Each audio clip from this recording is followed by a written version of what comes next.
अगर आप शुक्रवार का व्रत करते हैं तो शुक्रवार की कथा अवश्य सुननी या पढ़नी चाहिए।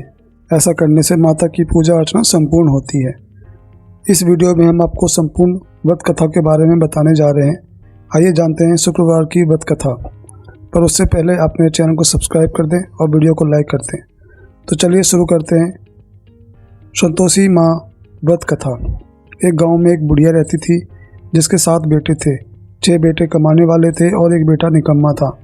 बुढ़िया माँ 6 पुत्रों का जूठा 7वें पुत्र को देती। 7वां पुत्र एक दिन अपनी पत्नी से बोला, देखो मेरी माता का मुझ पर कितना प्रेम है। वह बोले, क्यों? सबका जूठा बचा हुआ तुमको खिलाती है। वह बोला, जब तक आंखों से ना देखे मान नहीं सकता। पत्नी ने हंसकर कहा, देख लोगे तो मान लोगे ना। कुछ दिन बाद एक बड़ा त्यौहार आया। घर में 7 प्रकार के भोजन और चूरमा के लड्डू बने। वह पत्नी की बात को जांचने के लिए सिर दर्द का बहाना बनाकर पतला कपड़ा सिर पर ओढ़कर रसोई में जाकर सो गया और कपड़े में से सब देखता रहा।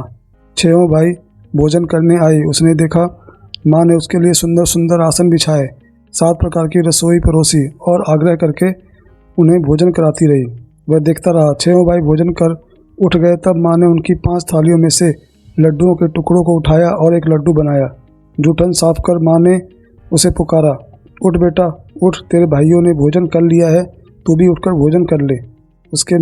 उसने कहा, माँ मुझे भोजन नहीं करना, मैं परदेश जा रहा हूँ। माता ने कहा, कल जाना हो तो आज ही जा। वह बोला, हाँ हाँ जा रहा हूँ। यह कहकर वह घर से निकल गया। चलते समय उसे पत्नी की याद आई। वह गौशाला में कंडे थाप रही थी। वह जाकर बोला, मेरे पास तो कुछ नहीं है, यह अंगूठी है, सो ले लो और अपनी निशानी मुझे दे दो। वह बोली, मेरे पास क्या है, यह गोबर भरा हाथ है। यह कहकर पत्नी ने उसकी पीठ पर गोबर के हाथ की थाप मार दी। वह चल दिया। चलते चलते दूर देश में पहुंचा। वहां एक साहूकार की दुकान थी। वहां जाकर बोला, सेठ जी मुझे नौकरी पर रख लो। साहूकार को नौकरी की सख्त ज़रूरत थी। साहूकार ने कहा, काम देखकर तनख्वाह मिलेगी। उसने कहा, सेठ जी जैसा आप ठीक समझे। उसे साहूकार के यहाँ नौकरी मिल गई।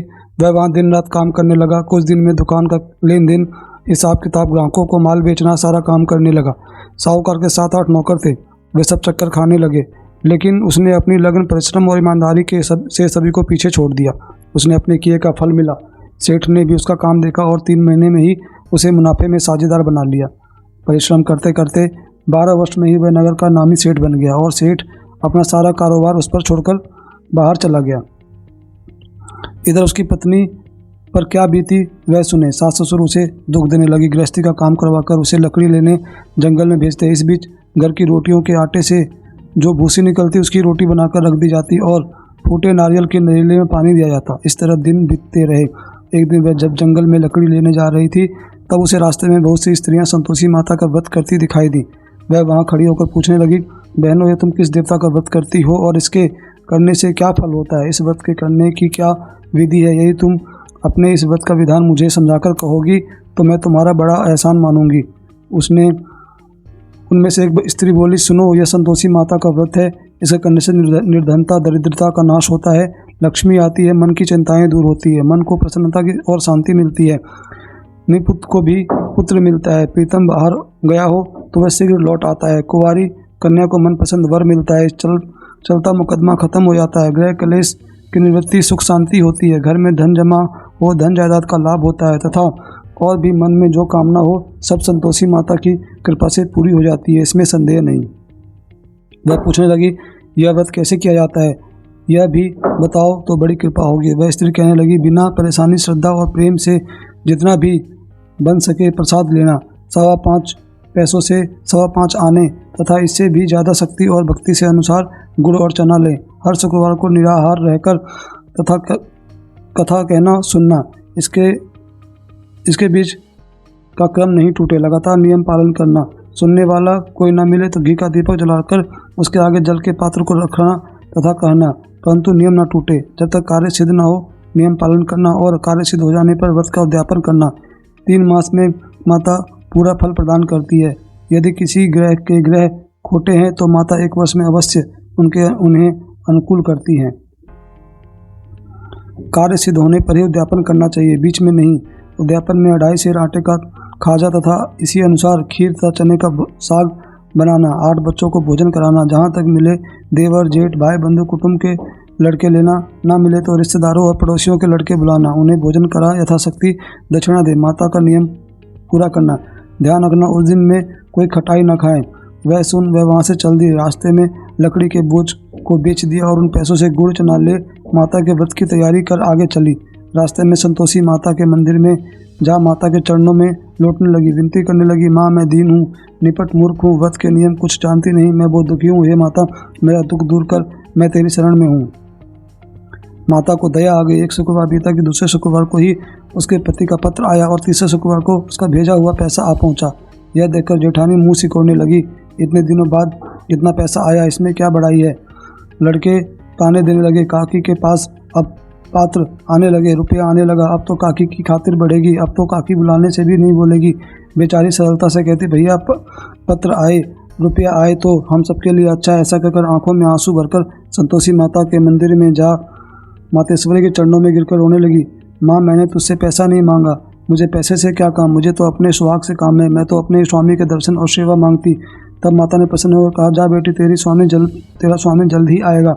यह सुन खुशी से बावली हो गए घर पर काम करने लगी। संतोषी माँ विचार करने लगी, इस भोली पुत्री से मैंने यह कह तो दिया तेरा पति शीघ्र आएगा, पर आएगा कहाँ से, वह तो इसे स्वप्न में भी याद नहीं करता, पर उसे इसकी याद दिलानी तो मुझे ही पड़ेगी। संतोषी माता ने उस बुढ़िया के बेटे को स्वप्न में समझाया, पुत्र तेरी घरवाली कष्ट उठा रही है। यह बोला, हाँ माता यह तो मुझे मालूम है, परंतु क्या करूं, वहाँ कैसे जाऊं, परदेश की बात है, लेन देन का सारा हिसाब किताब है, कोई जाने का रास्ता नज़र नहीं आता, आप ही कोई राह दिखाएं तो वहाँ जाऊं।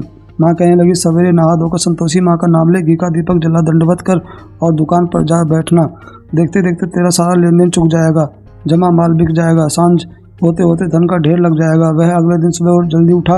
उसने अपने मित्र बंधुओं परिचितों से स्वप्न में माता की द्वारा कही गई बात कह सुनाई। वे सब उसकी बात सुनकर उसकी खिल्ली उड़ाने लगे।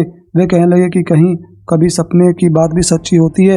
एक बूढ़ा व्यक्ति बहुत ही समझदार था, वह बोला, देखो भाई मेरी बात मानो, इस तरह साथ झूठ कहने के बदले देवता ने जैसा कहा है वैसा ही करना, तेरा क्या जाता है। बूढ़े की बात मानकर नहा धोकर उसने संतोषी माता को प्रणाम किया, फिर घी का दीपक जलाकर दुकान पर जा बैठा। शाम तक धन का ढेर लग गया।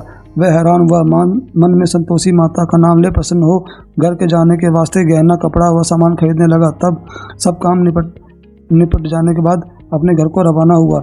उधर उसको पत्नी जंगल में लकड़ी लेने गई। लौटते वक्त थक जाने के कारण संतोषी माता के मंदिर में विश्राम करने बैठ गई। यह तो उसका रोज रुकने का स्थान था। धूल उड़ती देख उसने माता से पूछा, हे माता यह धूल कैसी उड़ रही है। माँ ने कहा, हे पुत्री तेरा पति आ रहा है, अब तो ऐसा कर लकड़ियों के 3 बोझ बना ले, एक नदी के किनारे रख, दूसरा मेरे मंदिर पर और तीसरा अपने सिर पर रखकर तेरे पति को लकड़ी का गट्ठा देखकर मोह पैदा होगा, वहाँ रुकेगा, नाश्ता पानी बनाकर माँ से मिलने जाएगा। तू लकड़ी का बोझ उठाकर जाना और बीच चौक में गड्ढा डालकर 3 आवाज़ें जोर से लगाना, लो सासू जी लकड़ियों का गट्ठा लो, भूसी की रोटी दो, नारियल के खपड़े में पानी दो, आज कौन मेहमान आया है। संतोषी माँ की बात सुनकर वह बहुत अच्छा माँ कहकर प्रसन्न से लकड़ियाँ की 3 बोझ बना लाई। एक नदी के तट पर, दूसरा माता के मंदिर में रखा। इतने में ही मुसाफिर वहाँ आ पहुँचा। सूखी लकड़ी देखकर उसको इच्छा हुई कि वह यहीं विश्राम कर ले और भोजन बनाकर खा पीकर गांव चले। इस प्रकार भोजन कर विश्राम कर वह अपने गांव में आ गया। उसी समय बहू सिर पर लकड़ी का गड्ढा लाई।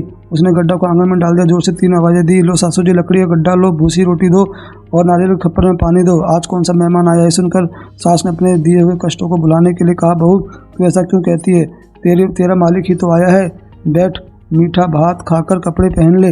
पत्नी की आवाज़ सुनकर स्वामी बाहर आया और उसके हाथ में अंगूठी देख व्याकुल हो गया। उसने माँ से पूछा, माँ यह कौन है। माँ बोली, बेटी यह तेरी पत्नी है, आज 12 वर्ष हो गए जब से तू गया है, तब से सारे गांव में जानवरों की तरह भटकती रहती है, काम काज कुछ नहीं करती, 4 समय आकर खा जाती है, अब मुझे देखकर भूसी की रोटी और नारियल के कपड़े में पानी मांगती है। वह बोला, माँ मैंने इसे भी देखा है और तुम्हें भी, मुझे दूसरे घर की चाबी दो, मैं उसमें रहूँगा। ठीक है बेटा, जैसी तेरी मर्जी, कहकर माँ ने चाबी का गुच्छा बेटे के सामने रख दिया। उसने दूसरे घर को खोलकर सारा सामान जमाया। एक ही दिन में वह राजा के महल जैसा ठाट बाट बन गया। अब क्या था, वह सुख भोगने लगी। अगला शुक्रवार उसने पत्नी से कहा, मुझे संतोषी माँ का उद्यापन करना है। पति बोला, बहुत अच्छा, खुशी से कर लो। वह विज्ञापन की तैयारी करने लगी। जेठ के लड़कों को भोजन के लिए कहने गई।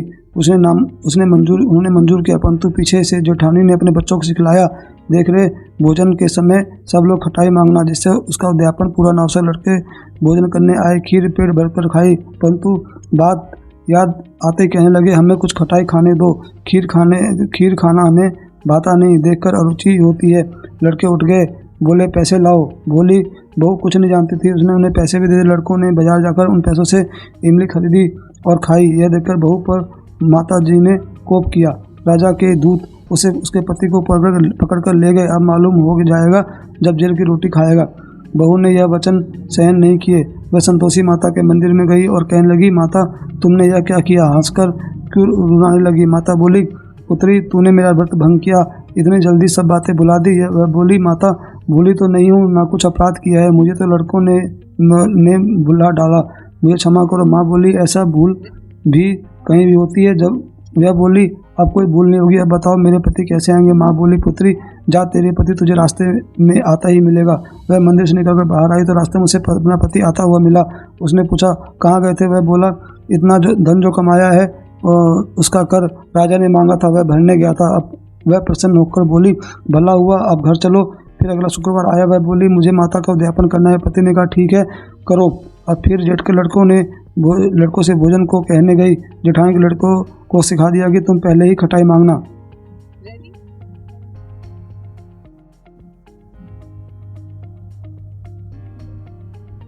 लड़के भोजन करने बैठे, लेकिन भोजन करने से पहले ही कहने लगे, हमें खीर पूरी नहीं भाती, जी बिगड़ता है, कुछ खटाई खाने को दो। ये बोली, खटाई खाने को नहीं मिलेगी, खाना तो खाओ।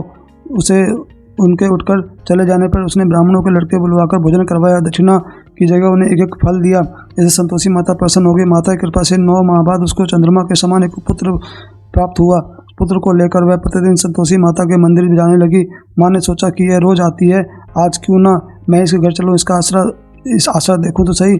यह विचार कर माता ने भयानक रूप बनाया। गुड़ और चने से सना मुख, ऊपर से मुंड के समान होंठ, उस पर मक्खियां भिनभिना रही थी। दहलीज पर पैर रखते ही उसकी सास चिल्लाई, देखो रे, कोई चुड़ैल डाकिन चली आ रही है, इसे भगाओ नहीं तो सबको खा जाएगी। बहू रोशनदान से देख रही थी। वह प्रसन्न हो उठी, आज मेरी माता मेरे घर आई है। एक सा दूध पीते बच्चे को गोद उतार दिया। इस पर उसको सास क्रोध में भरकर बोली, अरे रांड, इसे देखकर कैसे उतावली हुई, जो बच्चे को पटक दिया। इतने में माँ के प्रताप से जहाँ देखो वहाँ लड़के ही लड़के नजर आने लगे।